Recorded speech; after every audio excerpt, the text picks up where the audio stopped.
It was a big day yesterday. At his post-election news conference, President Donald Trump tried to put a positive spin on election results that left Democrats in control of the House of Representatives for the first time in 8 years. I am Congresswoman-elect Himshila.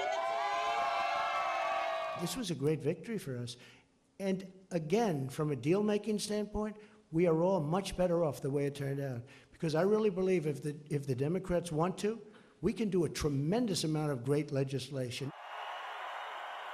With Trump's help, Republicans added slightly to their majority in the Senate.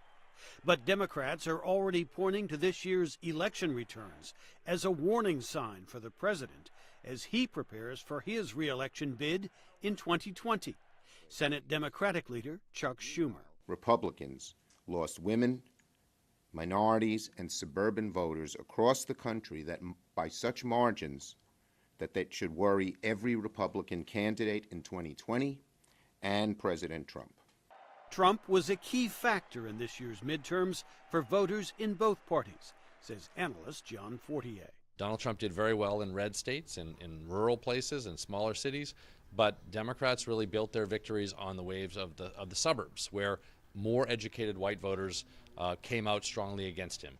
The challenge for Democrats now is to find a balance between working with the president and investigating his administration, says Larry Sabato. They've got a comfortable buffer, but it's nothing like the Republican sweep of 2010.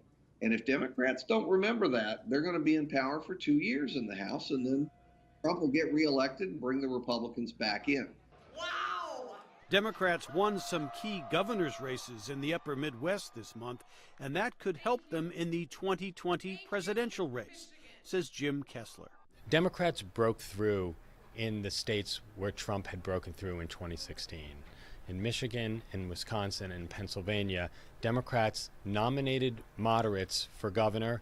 They all won in those states. So the blue wall that crumbled in 2016 is being rebuilt again if Democrats nominate the right person in 2020.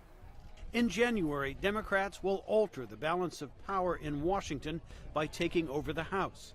At the same time, Democrats are also looking ahead to 2020 in the process of choosing a presidential nominee who will try to deny President Trump a second four-year term. Jim Malone, VOA News, Washington. Thank you so much.